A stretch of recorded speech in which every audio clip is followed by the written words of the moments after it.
নমস্কার বন্ধুরা, welcome to আরকে sports. আশা করি তোমরা সবাই সুস্থ ও ভালো আছো। তো আজকের এই ভিডিওতে যে বিষয়টা নিয়ে আলোচনা করব সেটা হচ্ছে মুম্বাই সিটি এফসি এবং এফসি গোয়ার যে ম্যাচটা, সেই ম্যাচটা নিয়ে। এবং মোহনবাগান দল, উড়িষ্যা এফসি দল, এই দুটি দলে কিন্তু দারুণ সুবিধা হলো।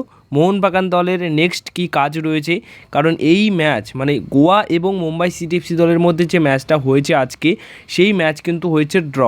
এক গোলে এই ম্যাচটি ড্র হয়, যেখানে দুটি দল প্রচুর আক্রমণাত্মক ফুটবল খেলে একে অপরের বিরুদ্ধে। ডিফেন্সও যেরকম দুটি দলের ছিল, দুটি দলেরই কিন্তু ডিফেন্স খুব ভালো ছিল।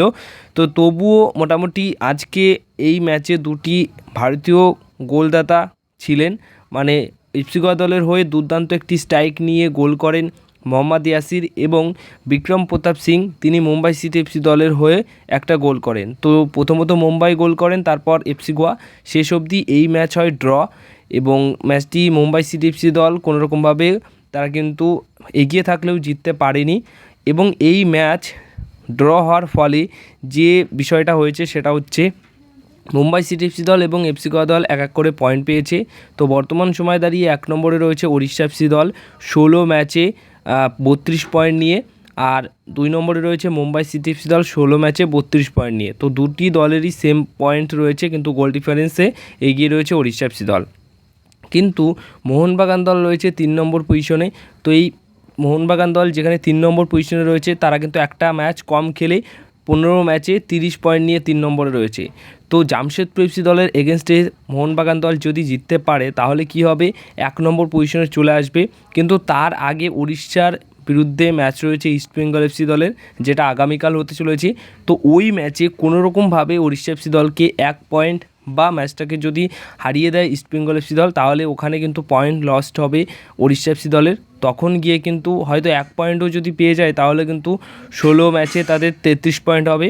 এবং তখন মোহনবাগান দল যদি আবার জামশেদপুর এফসি দলকে হারিয়ে দেয়, সেখানে 16 ম্যাচে 33 পয়েন্ট, তখন কিন্তু 2 নম্বরে চলে আসবে মোহনবাগান দল। তো এই সুযোগগুলোকে কাজে লাগাতে হবে। এখন কিন্তু খুব ভালো পরিস্থিতিতে রয়েছে মোহনবাগান, সেখানে অবশ্যই জামশেদপুর এফসি দলের এগেনস্টে জিততে হবে। আর কোনোরকমভাবে যদি আগামীকালের ম্যাচ ইস্টবেঙ্গল এফসি দল জিতে নেয় বা 1 পয়েন্ট মানে ড্র হয়, তবুও তাহলে ভালো হবে।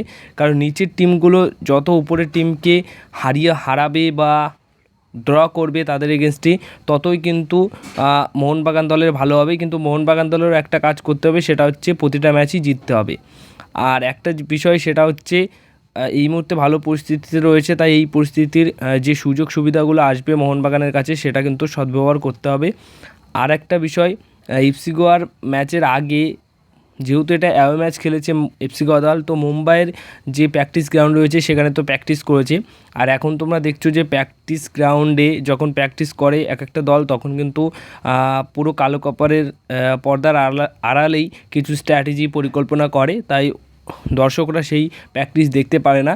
কিন্তু একটা কমপ্লেন এই ম্যাচের আগে উঠেছিল, সেটা হচ্ছে এফসি গোয়া দলের ম্যানেজমেন্ট সেটা করেছিল, এবং হচ্ছে মুম্বাই সিটি এফসি দলের যে ভিডিও অ্যানালিস্ট রয়েছেন, যার দায়িত্ব রয়েছে, তিনি কিন্তু এফসি গোয়া দলের প্র্যাকটিস ভিডিও রেকর্ড করেন, মানে অনুশীলন চুরি করেন মোটামুটি ভিডিও ক্যামেরার মাধ্যমে বা ভিডিও করে নেয়।